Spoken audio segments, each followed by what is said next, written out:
Os filmes desempenham diversos papéis importantes na sociedade. Eles oferecem entretenimento, promovendo cultura, despertando emoções, provocando reflexões e podem até mesmo influenciar mudanças sociais. Na internet conseguimos muitas informações sobre filmes dos mais variados gêneros, de críticas a spoilers, mas hoje abordarei mais especificamente filmes que nunca foram terminados ou que foram perdidos. Filmes que tiveram a sua produção iniciada, mas que por algum motivo aparente nunca foram finalizados ou foram finalizados, mas não da maneira que deveriam ser, e filmes que nos dias de hoje encontram-se perdidos. Arrive Alive, ou Chegando Vivo, é um filme de comédia inacabado dirigido por Jeremiah S. Chechik e estrelado por Willem Dafoe e Joan Cusack, sendo produzido por Art Linson. O filme é sobre Mickey Cruz, que é um detetive de hotel egocêntrico que trabalha e mora no fictício DeSoto Hotel em Miami. Ele encontra Joy, que é uma ex-dançarina que se tornou corretora de imóveis em potencial. Isso tudo depois de investigar o desaparecimento de seu cachorro, que ele mesmo orquestrou só para poder se aproximar dela. O miserável é um gênio! E após uma treinadora de baleias perder a sua vida, uma série de eventos leva Cruz e Joy a uma investigação envolvendo autoridades municipais corruptas, contratos fraudulentos e negócios duvidosos. O roteiro foi escrito por Mitch Glazer e Michael... Desculpa, amigo, não vou saber aqui falar o seu sobrenome, que já tinham antes escrito um filme juntos, que é o Scrooged, de 1988, que foi escrito para Art Linson. Linson tentou fazer com que o Arrive Alive fosse feito por vários anos, isso antes do seu filme conseguir um financiamento. Tanto Cusack quanto Dafoe já eram famosos, né? E tudo parecia que iria caminhar bem e que o filme seria lançado. Sendo assim, as filmagens começaram em abril de 1990. Só que, depois de uma semana, os problemas apareceram. Os produtores sentiram que as falas que eles consideravam engraçadas não estavam gerando risadas que eles esperavam. É tipo quando eu faço aqui alguma graça no canal, né? Pouco antes de chegar para filmar em Miami, o William desistiu do filme por conta de mudanças no roteiro que exigiam que ele fizesse uma comédia pastelão e ele não gostou nada disso. Então ele acabou saindo fora do projeto. 6 dias depois foi tomada a decisão de cancelar a produção, pois nenhum substituto satisfatório poderia ser encontrado para o William e amortizar o custo de 7 milhões de dólares. Várias tentativas foram feitas para filmar o roteiro novamente, mas nenhuma delas teve sucesso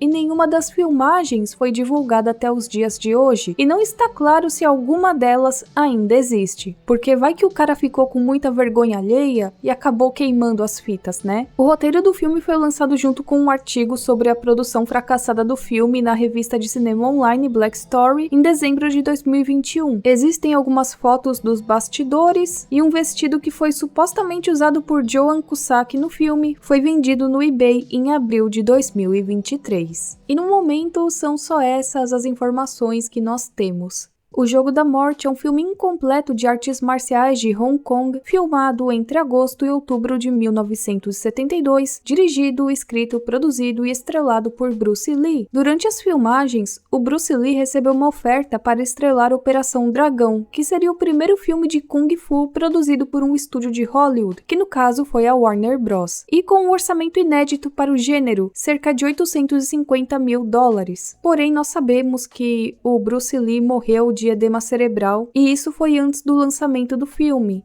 Ele até havia planejado retomar as filmagens de O Jogo da Morte quando ele finalizasse Operação Dragão, porém ele não teve tempo. Mais de 100 minutos de filmagem foram filmados antes de sua morte. Acredita-se que o Bruce Lee filmou pouco mais de 100 minutos de filmagens brutas antes da sua morte, só que ao longo desses anos apenas cerca de 30 minutos de filmagens editadas e algumas cenas foram divulgadas ao público e uma série de fotos da produção ressurgiram ao longo dos anos. Não se sabe se alguma das filmagens brutas, além dos 30 minutos mencionados, é uma filmagem utilizável ou apenas outtakes. Após a morte de Bruce, o diretor de Operação Dragão, Robert Close, foi convocado para terminar o filme usando 2 substitutos. Então o filme foi lançado em 1978, 5 anos após a sua morte. A história original do filme de Bruce Lee, de 1972, envolve o personagem principal, interpretado por ele mesmo, que precisa salvar a sua irmã e seu irmão mais novos, juntando-se a um grupo de pessoas que são contratadas para recuperar um tesouro nacional chinês roubado. No filme tentam matar o Bruce, porém ele finge a sua morte e busca vingança contra aqueles que tentaram matá-lo. No ano passado, a Arrow Video anunciou que estava em posse de todas as suas 2 horas de filmagem do filme, que até então a gente achava que estava perdida. Em julho de 2023, a Arrow lançou um box set 4K Blu-ray cobrindo os filmes do Bruce Lee no Golden Harvest, que apresenta um documentário de 223 minutos intitulado The Final Game of Death, onde nós temos uma restauração dessas 2 horas de filmagem. Durante muitos anos acreditava-se que essas filmagens estavam perdidas, mas parece que agora há pouco elas foram encontradas.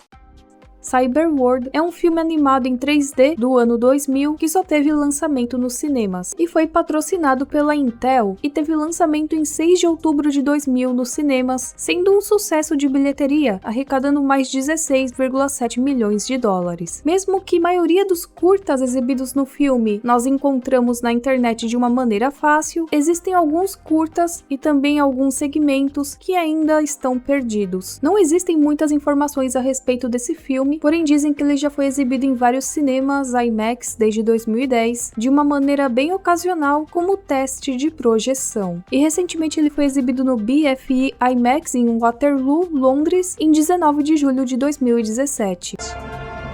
Meet your hostess. Name's Vic. I'm the guide. She will take you on an amazing journey It's showtime. where you'll see some old friends How come I haven't seen you around here before? in a brand new way. What's going on here? I'm so bougie.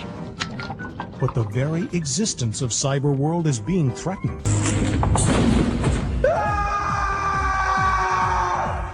Now, it's up to Fig Those bugs picked the wrong cyber chick to mess with.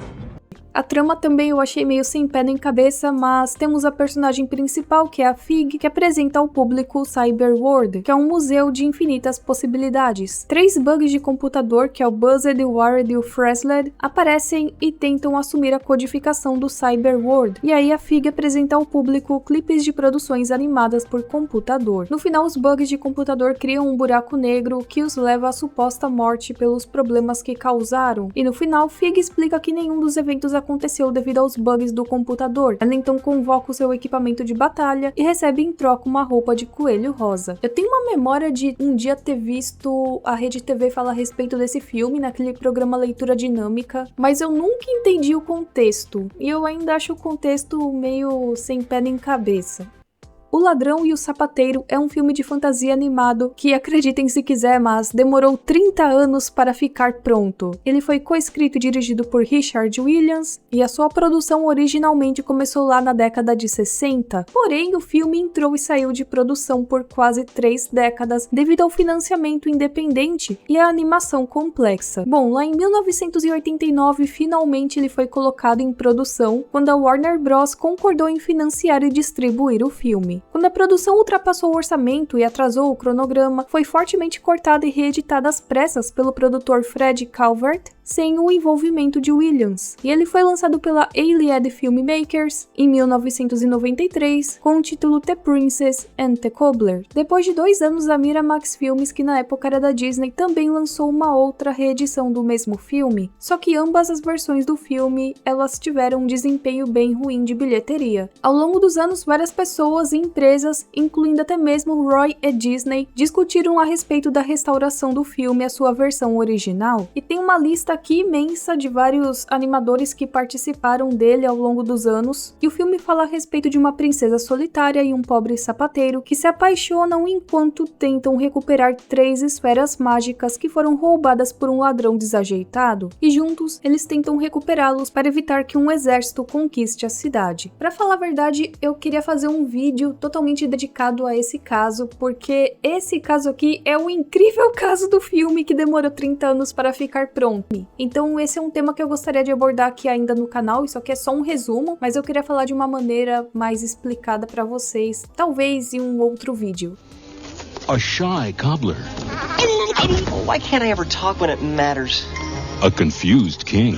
What if the balls are taken away? And rescue a beautiful princess. But she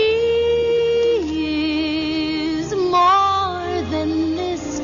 There's a mind in the body of this princess is a cobbler.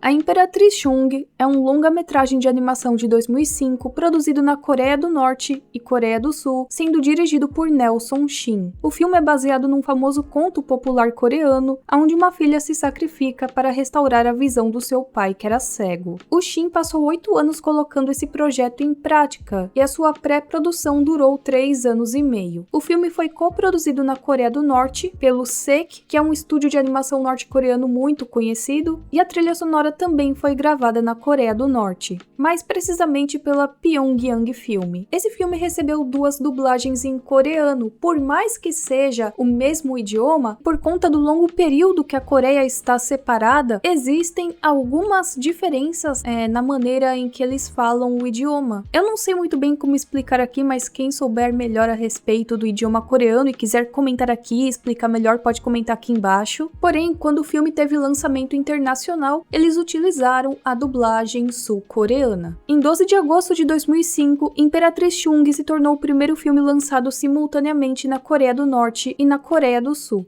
O filme foi apresentado no Festival Internacional de Animação de Annecy, de 2004, e também recebeu diversos prêmios em ambas as Coreias. Ao todo, o filme arrecadou $140 mil, isso só em seu fim de semana de estreia, e contava com um orçamento de $6,5 milhões. E o que acontece? Esse filme teve poucas exibições ao redor do mundo, eu nem sei se esse filme chegou a ser exibido no Brasil, mas na Europa ele foi exibido pouquíssimas vezes, e o filme não teve um lançamento nos cinemas internacionais, ou em DVD, VHS, ou plataformas de streaming, né? Tudo que nós encontramos atualmente a respeito do filme é o trailer, uma animação de teste e algumas capturas de tela, além de uma coleção de livros infantis.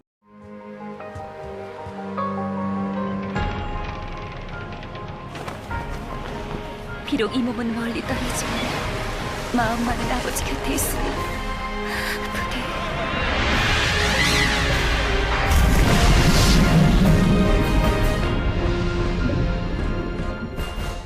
É uma pena, né? Porque é um filme tão bonito, com traços tão bonitos e a história parece ser bem interessante, mas até hoje o filme completo está perdido. Porém, existe uma teoria sugerindo que, apesar de não ter sido lançado em DVD internacionalmente ou na Coreia do Sul, ele foi lançado sim na Coreia do Norte. Pode até ser sim que lançaram um DVD lá na Coreia do Norte com esse filme. Eu acredito nessa possibilidade, porém nós sabemos que a Coreia do Norte é um país bem fechado, então pra gente saber se isso realmente aconteceu, ou até mesmo pra gente ter acesso, né, a esse filme, é algo assim que eu acho meio impossível. Ao menos que alguém viaje pra Coreia do Norte e consiga comprar esse DVD, mas sabemos que isso seria um pouquinho complicado. Além de que nós não sabemos se isso realmente aconteceu. Eu acredito que esse filme não tá perdido e sim arquivado, mas é uma pena que não lancem ele em DVD ou em nenhuma outra plataforma. E antes que vocês falem, deve ser porque é um filme, né, coproduzido entre as duas Coreias. O Pinguim Pororô também é uma produção que conta com a Coreia do Norte e a Coreia do Sul trabalhando juntas. E o Pororô, o Pinguim tá aí, né, já foi exibido na cultura, tem na internet. Eu acho esse um caso muito estranho e eu espero que um dia esse filme apareça na internet ou que ele tenha algum lançamento oficial. E bom, gente, esse é o vídeo de hoje, eu espero que vocês tenham gostado. Eu quero abordar mais a respeito desse tema aqui no canal, então comentem aqui embaixo se vocês conhecem algum caso interessante de algum filme perdido ou de algum filme não finalizado. É isso, a gente se vê na próxima e tchau, tchau!